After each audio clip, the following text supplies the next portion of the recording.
سانحہ کربلا انسانی تاریخ کا ایک دل خراش واقعہ ہے جس میں پیغمبر صلی اللہ علیہ وسلم کے پیروکار اپنے ہی نبی کے نواسے کو بے دردی سے شہید کر کے ان کا سر اقدس نیزے پر سجا دیتے ہیں۔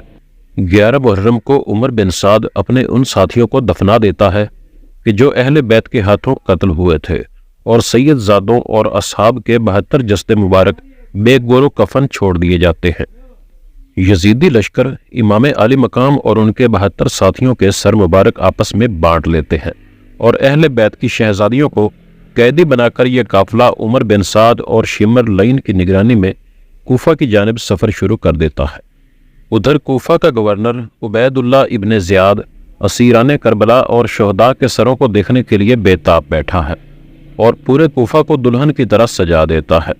اسیران کربلا کے قافلے کے حالات یہ ہیں کہ شہداء کے سر نیزوں پر ہیں، اور رسول اللہ صلی اللہ علیہ وسلم کی شہزادیوں کو بغیر کجاوے کے اونٹوں پر سوار کیا گیا، جبکہ امام عالی مقام کے لخت جگر شہزادہ امام زین العابدین کے ہاتھ بندھے ہوئے ہیں اور ان کو پیدل سفر پر مجبور کیا جا رہا ہے۔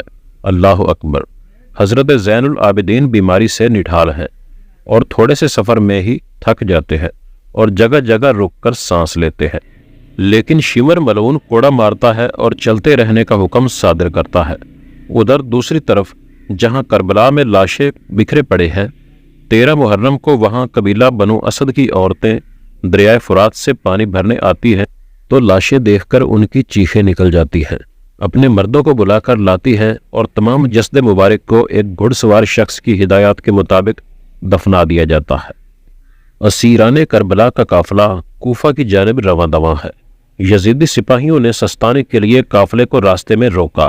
یہاں تاریخ طبری میں امام طبری اور البدایہ والنہایہ میں علامہ ابن کثیر لکھتے ہیں کہ یزیدی فوج شراب میں مست تھی، جس وجہ سے ایک سپاہی عنان بن جید نواسہ رسول صلی اللہ علیہ وسلم کی بیوی حضرت رباب کی طرف بدمستی میں بڑھا تو شیر خدا کی شیر بیٹی حضرت زینب سلام اللہ علیہا نے قریب کھڑے ہو کر دوسرے سپاہی کی تلوار کھینچ کر پہلے عنان بن جید کا بڑھتا ہوا ہاتھ کاٹا، پھر اس کی گردن اڑا دی۔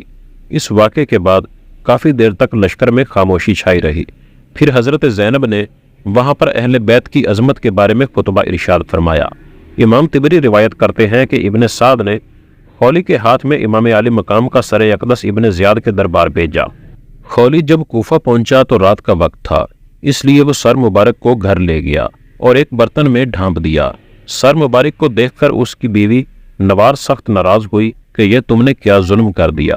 وہ بیان کرتی ہے کہ خدا کی قسم، میں نے دیکھا کہ ایک نور برابر آسمان سے اس برتن تک ستون کی مانند چمک رہا ہے، اور میں سفید پرندے دیکھے جو برتن کے ارد گرد منڈلا رہے تھے۔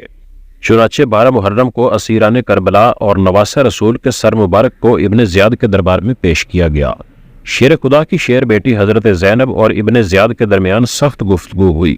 کوفہ کا درندہ صفت خونخوار حاکم عبید اللہ ابن زیاد، جس کی تلوار سے خون ٹپک رہا تھا، جو فرزند رسول امام حسین اور ان کے آوان و انصار کا خون بہا کر مست و غرور اور کامیابی کے نشہ میں بالکل چور ہے، اس کے مقابلے میں حضرت امام زین العابدین ایسا بے باک اور سخت لب و لہجہ اختیار کرتے ہیں کہ ابن زیاد آپ کے قتل کا حکم جاری کر دیتا ہے۔ چنانچہ اگر حضرت زینب سلام اللہ علیہا ڈال کی مانند آپ کے سامنے آ کر یہ نہ کہتی کہ میں اپنے جیتے جی ایسا ہرگز کرنے نہ دوں گی، اور ایک عورت کے قتل کا مسئلہ درپیش نہ آتا، نیز یہ کہ قیدی کے طور پر دربار شام میں حاضر کرنا مقصود نہ ہوتا، تو عجب نہیں کہ ابن زیاد امام زین العابدین کے پاک خون سے بھی اپنے ہاتھ رنگین کر لیتا۔ ابن زیاد نے شہداء کے سروں اور کربلا کے اس قیدی قافلے کو شمر لین اور طارق کی قیادت میں یزید کے دربار شام کی طرف روانہ کر دیا۔ جب قافلہ کوفہ سے شام کی طرف روانہ ہوا تو اہل بیت سے ایسے ہی سلوک کیا گیا جس طرح جنگ میں جیتے ہوئے قیدیوں سے کیا جاتا ہے۔ اللہ اکبر! اندازہ کیجئے دوستو، کیسے بدبخت ہوں گے ان شہروں کے لوگ جہاں سے قافلہ گزرا لیکن وہ صرف خاموش تماشائی بنے رہے۔ امام زین العابدین سے منسوب روایات میں ابن زیاد شمر و طارق کا قیدیوں سے برتاؤ منقول ہوا ہے۔ حضرت امام حسین کے شہزادے کو ایک لاغر و نحیف اونٹ پر اس حالت میں سوار کیا گیا کہ امام حسین کا سر نیزے پر، قیدی عورتیں ان کے پیچھے اور نیزے بردار ان کے اطراف میں موجود تھے۔ اگر امام کی آنکھ سے آنسو جاری ہو جاتا تو وہ ان کے سر پر نیزے مارتے، یہاں تک کہ اسی حالت میں وہ شام میں داخل ہوئے۔ شام کے شہر حلب میں مقام مشہد النقطہ کے گرجا گھر کے قریب یہ قافلہ روکا تو جب راہب نے دیکھا کہ قافلے کے ساتھ ایک شہید کا سر موجود ہے جس میں سے تازہ خون بہہ رہا ہے، تو اس نے قافلے سے پوچھا کہ آپ کون لوگ ہیں اور یہ سر مبارک کس کا ہے؟ یزیدی فوج نے کہا کہ یہ فوج یزید کی ہے اور یہ سر حسین ابن علی کا ہے۔ راہب کہنے لگا، سیدھی طرح کہو کہ یہ سر تمہارے نبی کے نواسے کا ہے۔ یہ جواب سن کر سب خاموش ہو گئے۔